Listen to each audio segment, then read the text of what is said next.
Hello dear students, welcome back. एक बार फिर आप लोगों के बीच यूपी ट्रिपल एससी फार्मास्यूटिक्स में टैबलेट क्वालिटी कंट्रोल इवैल्यूएशन से रिलेटेड कुछ एमसीक्यूज देखेंगे। एक बच्चे ने कहा सर टैबलेट का इवैल्यूएशन बता दीजिए, तो उसी इवैल्यूएशन से रिलेटेड कुछ क्वेश्चंस भी देखेंगे और कुछ थ्योरेटिकल पोर्शन भी कवर करेंगे।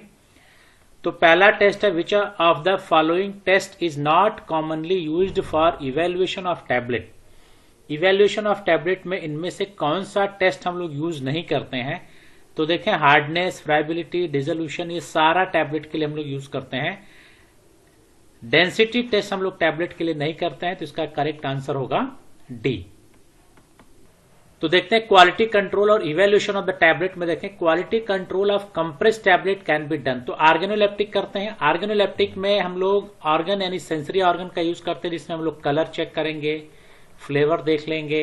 ठीक, तो ये चीजें हम लोग देखते हैं ऑर्गेनोलेप्टिक में। थिकनेस एंड डायमीटर की बात करें तो थिकनेस और डायमीटर हम लोग चेक करेंगे। वेट वेरिएशन देखेंगे, tablet hardness, friability, disintegration, content uniformity test and dissolution. तो देखें, यहां पे लिखा गया फिजिकल टेस्ट या in process quality test. Physical test का मतलब है जो ऑर्गेनिक है, organoleptic, diameter, weight variation, tablet hardness, friability, disintegration, ये फिजिकल है। लेकिन जो केमिकल और डिसोल्यूशन है, ये जो content uniformity test and dissolution, इसको हम लोग बोलते हैं केमिकल टेस्ट। दूसरा पूछा जाता है in process quality test. In process quality test का मतलब होता है कि जब हम टैबलेट की मैन्युफैक्चरिंग करते हैं, जब बनाते हैं, तो इनमें से कौन कौन सा टेस्ट करते हैं। तो ड्यूरिंग द मैन्युफैक्चरिंग जो टेस्ट किया जाता है उसको बोलते हैं in process quality control test. इसमें हम लोग thickness, weight variation, hardness, friability और डिसइंटीग्रेशन, ये हम लोग टेस्ट करते हैं, इसको बोलते हैं in process quality control test. कभी कभी पूछा जाता है इनमें से कौन सा ऑफिशियल टेस्ट है और कौन सा नॉन ऑफिशियल टेस्ट है। ऑफिशियल और नॉन ऑफिशियल का जो कॉन्सेप्ट आता है, ऑफिशियल का मतलब होता है वो सारे टेस्ट जो आपके ऑफिशियल बुक यानी आईपी या बीपी में मेंशन किए गए हैं। नॉन ऑफिशियल का मतलब होता है जो आईपी और बीपी में मेंशन नहीं है। तो जैसे देखें, ऑर्गेनोलेप्टिक, थिकनेस और जो हार्डनेस है, ये जो तीन टेस्ट है, पहला, दूसरा और चौथा, यानी ऑर्गेनो, थिकनेस और टैबलेट की हार्डनेस, ये आईपी में मेंशन नहीं है और इसको हम लोग बोलते हैं नॉन ऑफिशियल टेस्ट। ठीक, लेकिन वेट वेरिएशन हो गया, फ्राइबिलिटी हो गया, डिसइंटीग्रेशन हो गया, कंटेंट यूनिफॉर्मिटी एंड डिसोल्यूशन, इनको हम लोग बोलते हैं ऑफिशियल टेस्ट। अब देखिए, वेट वेरिएशन की बात करें तो वेट वेरिएशन क्या करता है कि वेट वेरिएशन से हम लोग इंश्योर करते हैं uniformity of tablet weight across the batch. अब यूएसपी और आईपी के अकॉर्डिंग ये कहा जाता है कि 20 टैबलेट्स लेंगे इंडिविजुअली और कैलकुलेट करेंगे the average weight and comparing the individual tablet weight to the average. अब हम लोग क्या करते हैं, 20 टैबलेट हम लोग यूज करते हैं और इसका इंडिविजुअल वेट भी लेंगे और एवरेज वेट भी लेंगे, और उसके बाद ये जो लिमिट दी गई है, इस लिमिट के अकॉर्डिंग हम चेक करेंगे कि कितना टैबलेट रेंज से बाहर और कितना रेंज के अंदर है। तो कहा गया not more than 2 tablet weight is outside the percentage limit. जो परसेंटेज लिमिट है उसमें से 2 टैबलेट जो है वो रेंज से बाहर जा सकता है। यानी 20 लिया आपने तो लिमिट के अंदर 18 रहना है। रहना तो सारा चाहिए, लेकिन 18 तो रहना ही चाहिए, 2 आपका टैबलेट रेंज से बाहर जा सकता है। And none deviates by the more than twice percentage. एक भी टैबलेट जो ट्वाइस परसेंटेज से बाहर नहीं होना चाहिए। इसका क्या मतलब है? इसका मतलब यह है कि अगर आपने कहा कि जो हमारी लिमिट है वो 10% है, 10% लिमिट में अगर आ रहा और आपका टैबलेट का वेट 100 है, ये टैबलेट का वेट हो गया 100 और जो परसेंटेज लिमिट है वो 10%, तो जो हमारा रेंज बनेगा प्लस माइनस 10% होता है। प्लस माइनस 10% का मतलब कि 100 mg का 10% 10 ही होगा, तो जो हमारा रेंज आएगा वो आएगा क्या, 90 ठीक से लेके 110 mg, यानी ये हमारी रेंज आ गई। यानी हमारा टैबलेट 90 से 110 mg के बीच होना चाहिए। अब इसमें तो 18 टैबलेट तो रहना ही चाहिए, 20 में से 2 टैबलेट बाहर चला गया। अब ये 2 टैबलेट को कहा गया कि ट्वाइस द परसेंटेज। अब परसेंटेज हमारा कितना, 10%, तो ट्वाइस परसेंटेज हमारा कितना हो जाएगा, 20%। यानी ये जो 2 टैबलेट गए हैं ये 80 से 120 mg के अंदर होना चाहिए। ठीक, अगर टैबलेट ट्वाइस परसेंटेज से बाहर गया तो टेस्ट हमारा फेल कर जाएगा। और ये लिमिट आपको याद रखना है कि जो मैक्सिमम परसेंटेज दिया गया है 10%, 7.5%, 5%, ये जो आपका आएगा कि एज पर यूएसपी देखें तो 130 या इससे लेस है, तो जो परसेंटेज लिमिट है वो कितना होगा 10%। अगर 130 टू 324 वेट है, अगर mg वेट है अगर टैबलेट का तो 7.5, और मोर देन 324 है तो 5%। आईपी चूंकि हम लोग इंडियन सिस्टम में है तो इंडियन फार्माकोपिया तो हमको याद होना चाहिए 80 या 80 से कम तो 10%, 80 टू 220-50 है तो 7.5, और मोर देन 225 यानी 250 से ज्यादा है तो 5%। ये हो गया हमारा वेट वेरिएशन। अब टैबलेट की हार्डनेस देखें तो हार्डनेस हम लोग चेक करते हैं, और ये चेक क्या करता है, टैबलेट हैव स्ट्रेंथ। हार्डनेस का मतलब टैबलेट के अंदर स्ट्रेंथ है जो with stand the mechanical shock. जब ड्यूरिंग द ट्रांसपोर्ट, जब टैबलेट ट्रांसपोर्ट होती है उस समय टैबलेट्स को शॉक लगते हैं, या पेशेंट जब इम्प्रॉपर हैंडलिंग करता है तभी शॉक लगता है, और शॉक के दौरान टैबलेट टूट ना जाए इसके लिए हम लोग इसकी स्ट्रेंथ चेक करते हैं। और इसमें हम लोग क्या देखते हैं, डायामेट्रिक कंप्रेशन। डायामेट्रिक कंप्रेशन का मतलब कि टैबलेट जो है, एक टैबलेट हम लोग यहां और इस तरह से ऊपर से इस तरह से फोर्स लगाएंगे, इसको बोलते हैं डायामेट्रिक, और इसको कहा भी जाता है डायामेट्रिक क्रशिंग स्ट्रेंथ। अब इसमें हम लोग क्या करते हैं, in this test tablet is place to anvil, ये एनविल है, ये अपर एनविल है, और ये क्या है, लोअर एनविल है। यहां पे प्लेस करेंगे और यहां पे फोर्स अप्लाई करेंगे, और जब तक टैबलेट टूट ना जाए, जैसे टूटेगी वो हम लोग फोर्स को रिकॉर्ड कर लेंगे, वही हमारा क्या होगा, हार्डनेस होगा। तो यहां पे देखें जो इंस्ट्रूमेंट यूज करते हैं इनका नाम आप याद रखिएगा, मॉन्सेंटो हम लोग यूज करते हैं, Strong Cobb hardness tester, Pfizer, Erweka, Schleuniger, ये इतने ऑपरेटर्स हम लोग यूज करते हैं हार्डनेस को टेस्ट करने के लिए। चाहे वो मॉन्सेंटो हो, स्ट्रॉन्ग कॉब, फाइजर, इर्वेका, स्लिंजर, इनके नाम आप याद रखिएगा। पूछा जा सकता है कि इनमें से कौन सा हार्डनेस टेस्टर है जो हम लोग टैबलेट की हार्डनेस के लिए यूज करते हैं। ज्यादातर अगर आप देखें इंस्टीट्यूट में हम लोग ज्यादातर मॉन्सेंटो यूज करते हैं, या तो फाइजर आपको देखने को मिलेगा। ठीक है। Content uniformity test, content uniformity का ये इंश्योर करता है each tablet content label amount of active ingredient. अब ये केमिकल टेस्ट है तो ये बताएगा कि जो टैबलेट में हमने क्लेम किया, जैसे पैरासीटामोल हमने लिखा और हमने कहा 500 mg क्लेम कर रहे हैं, तो ये बात को बताएगा कि इसमें 500 mg पैरासीटामोल है। अब हम लोग क्या करते हैं, 10 टैबलेट्स को ऐसे करेंगे, 10 टैबलेट्स लेंगे और 10 टैबलेट्स को हम लोग ऐसे करेंगे, मीन्स एनालाइज करेंगे, और एनालाइज करने के बाद इनका परसेंटेज निकालेंगे, कितना परसेंटेज ड्रग का है, और ये हर ड्रग का इंडिविजुअल तरीका है ऐसे करने का। अब जब ऐसे कर लेंगे तो कहेंगे कि तरीका क्या, 9 ऑफ 10 टैबलेट्स, यानी 10 में से 9 टैबलेट, जो परसेंटेज लिमिट है वो +-15%, याद रखिएगा। +-15% का मतलब है कि जो परसेंटेज है वो 85 से लेके 115%, यानी मिनिमम 85 होना चाहिए और मैक्सिमम 115। ये आपका रेंज निकल के आ रहा है कंटेंट यूनिफॉर्मिटी का। ठीक। अब ये कह रहा है कि 9 टैबलेट तो इसके रेंज में रहना चाहिए, एक टैबलेट रेंज से बाहर जा सकता है, और उसके लिए लिमिट दी गई है +-25%। ठीक। यानी 10 लिया, 10 में से 9 किस में होना चाहिए, 85 से 115%, यानी जो +-15% हमने लिखा। ठीक। लेकिन एक टैबलेट रेंज से बाहर जा सकता है जिसकी लिमिट दे दी गई 25%। अब अगर टेस्ट फेल कर गया तो फिर 20 टैबलेट लेंगे, 10 तो पहले किया, फिर 20 टैबलेट्स लेंगे, तो टोटल कितने टैबलेट्स हो गए, 30। तो if test fail remain 20 tablets. ठीक। तो 20 टैबलेट्स को ऐसे करेंगे, and none of fall outside the +-% बने लेबल अमाउंट। ठीक। तो अब 15% से कोई बाहर नहीं जाना चाहिए। तो याद रखना कि जो परसेंटेज लिमिट है वो 15%, और 25% एक टैबलेट के लिए है, जो रेंज से बाहर जाएगा तो वो 25% के अंतर्गत होना चाहिए।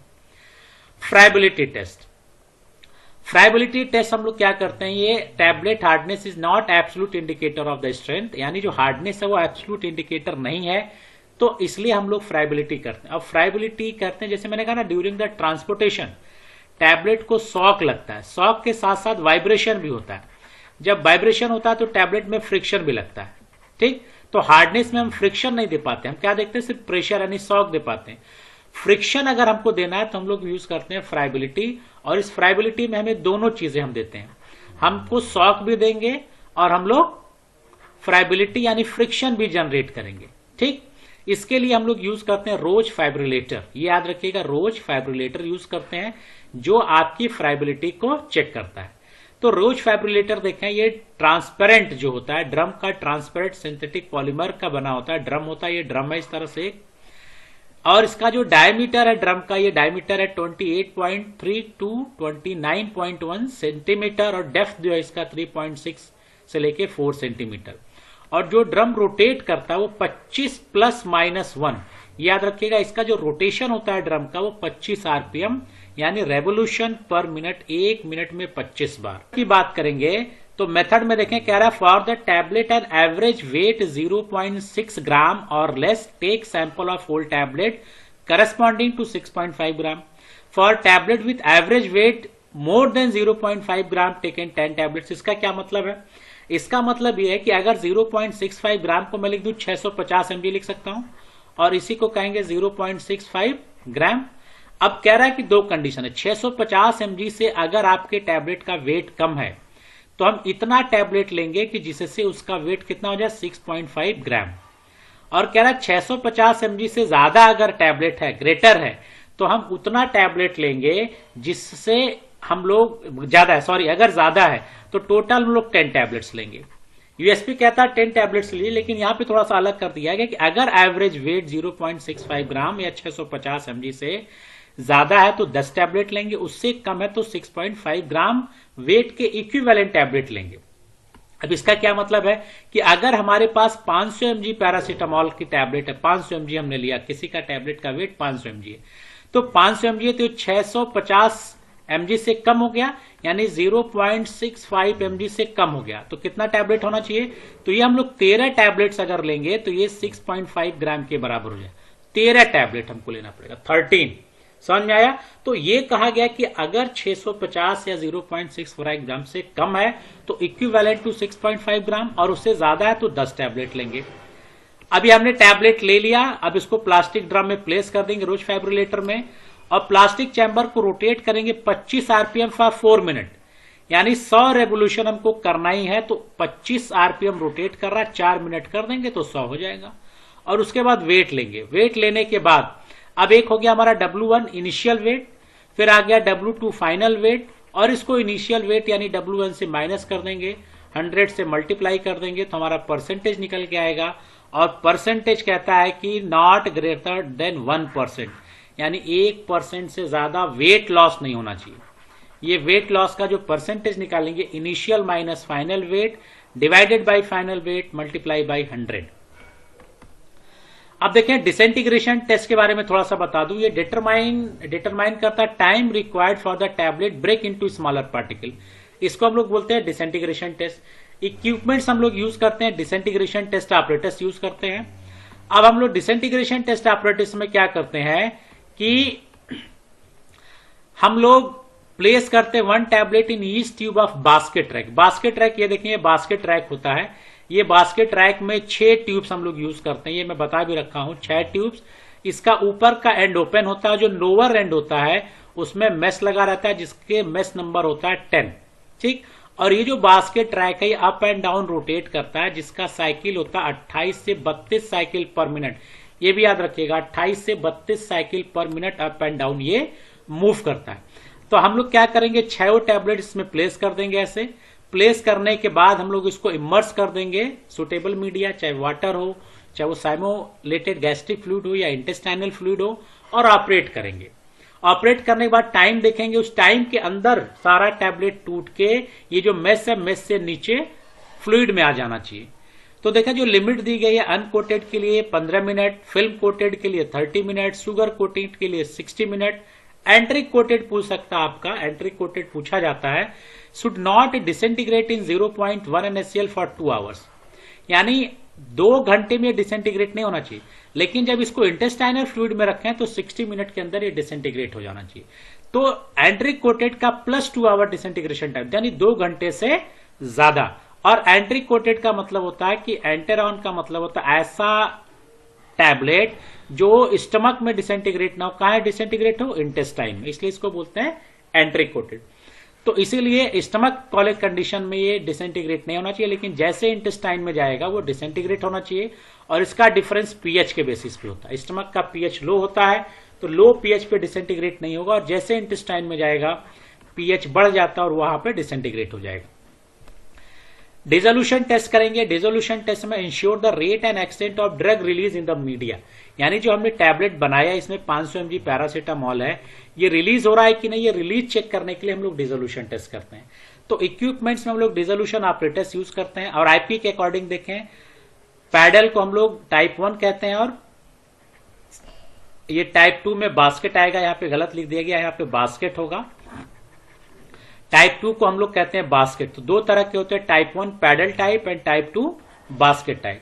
प्रोसीजर क्या है, प्लेस करते हैं टैबलेट को डिसोल्यूशन मीडिया में, जो आईपी में मेंशन किया गया वो लेंगे, मेंटेन करेंगे टेम्परेचर 30, ये जरूर याद रखिएगा, टेम्परेचर 37 ± 0.5 डिग्री सेंटीग्रेड। और उसके बाद सैंपल को एक रेगुलर टाइम पे विड्रॉल करेंगे। विड्रॉल करने के बाद उसको एनालाइज करेंगे और जो मोनोग्राफ दिया गया उस हिसाब से ड्रग को रिलीज होना चाहिए। ठीक है, तो ये कंसाइज वे में आपका टैबलेट का इवेल्युएशन था। अगर डिटेल इवेल्युएशन करना है तो इसका लिंक आपको डिस्क्रिप्शन बॉक्स में देंगे टैबलेट से, वहां से आप इसको डिटेल देख सकते हैं। अब देखें temperature for dissolution test operators, पहला ही क्वेश्चन है, तो आपका जो फर्स्ट का आंसर होगा सेकंड वाले क्वेश्चन का वो होगा 37 ± 0.5 डिग्री सेंटीग्रेड। अभी देखा हम लोगों ने।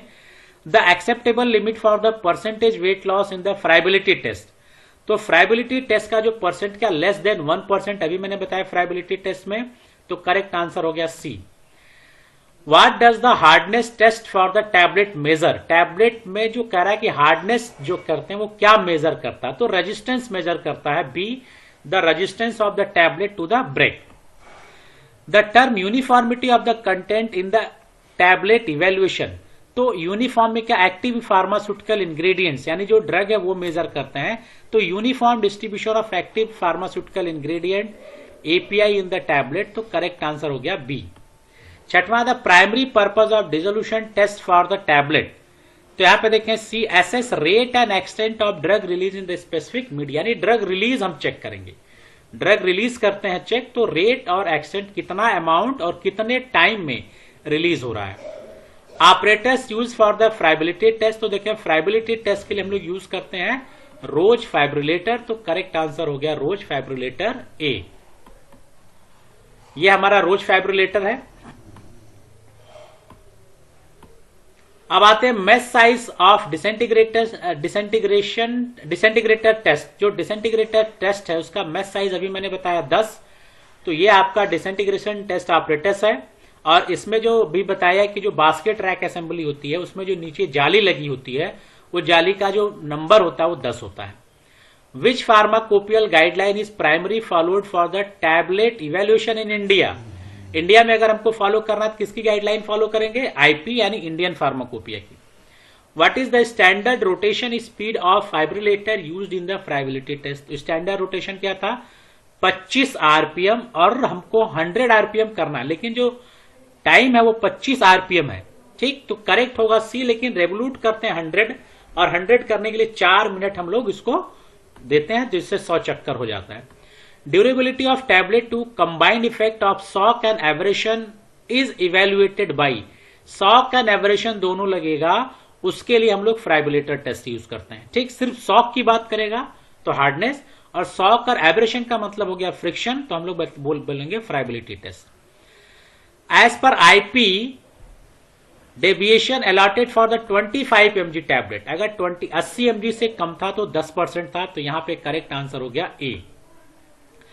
Tablet hardness test is done by the using, तो देखें मॉन्सेंटो, स्ट्रॉन्गकॉफ, फाइजर, ये सारे हम लोग यूज करते हैं, तो करेक्ट आंसर होगा, ये गलत यहां पे है इसका आंसर, करेक्ट आंसर होगा हमारा डी।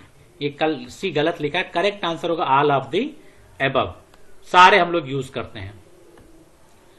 तो ये आपका क्वेश्चन रिलेटेड था इवैल्यूएशन ऑफ टैबलेट, जिससे कुछ क्वेश्चन भी देखें और कुछ इवैल्यूएशन पैरामीटर भी देखें। फिर नेक्स्ट वीडियो में फिर मिलेंगे। Till then good bye, have a nice day.